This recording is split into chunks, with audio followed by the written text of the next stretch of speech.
Hypnosis for Life. Hypnosis is not sleep, nor is it a state of unconsciousness, and every one of us experiences hypnosis on a daily basis all of our lives. When you're driving and arrive at your destination, you may not remember the journey. You were not asleep, nor were you unconscious. When you are watching a movie and you feel sad when the hero dies, even though you know the actor is going to wake up tomorrow morning just like you and have breakfast with his family. When you are listening to a boring lesson or lecture and your mind wanders, you are brought back with a start when somebody gives you a nudge because you've been asked a question. When a child picks up a leaf and looks at it in wonder, he hasn't yet learnt the word leaf. When he does, the leaf loses its wonder, and all leaves are clumped together in a place in his mind called leaf. Before you learn to drive, driving seems very complicated and daunting. It demands all of your concentration to drive until one day it becomes a program in your mind, something you do without even thinking about it. Everything new demands our full attention and concentration until it becomes familiar enough to be assigned to the subconscious, the library of the mind.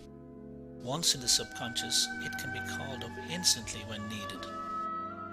Walking is something that once demanded all of our effort and concentration.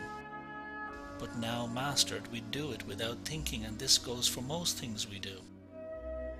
Nail biting is a program that some people learn to do at an early age and can't stop once it has been assigned to the subconscious.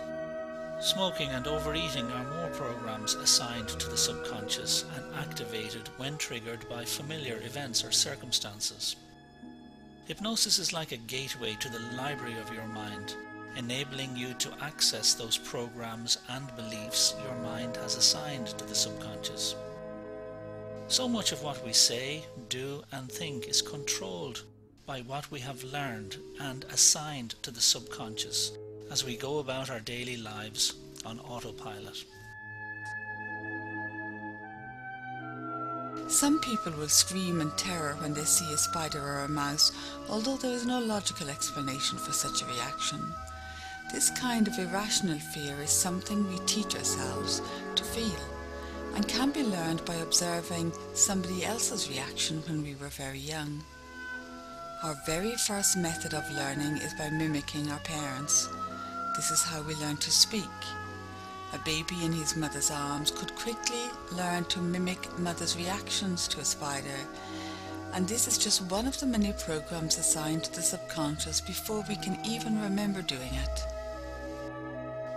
It doesn't take very much for the mind to come to a particular conclusion like, I can't do maths, before the thought or idea is assigned to the subconscious. If a child is told often enough he is no good at something, and if he experiences a few failures at it, then this is usually sufficient for a limiting belief to be created and stored in the subconscious. Limiting beliefs prevent us achieving our full potential. They are thought forms we create that are triggered every time we are faced with the choice to go forward or stay where we are. Then there are those events that come out of the blue, that we have never experienced before, like a death in the family, parents splitting up, an accident or an attack. We have no program stored in the subconscious to deal with such events, so the mind does the best it can under the circumstances, and this may sometimes result in you exhibiting distressful physical symptoms like having a panic attack or asthma, whenever one or more of the conditions which you experienced at the time of the trauma are present. Here at the Setanta Hypnotherapy Clinic in Peel, we help people using the power of hypnosis to access the subconscious and psychotherapy to make those lasting changes they want to make for themselves.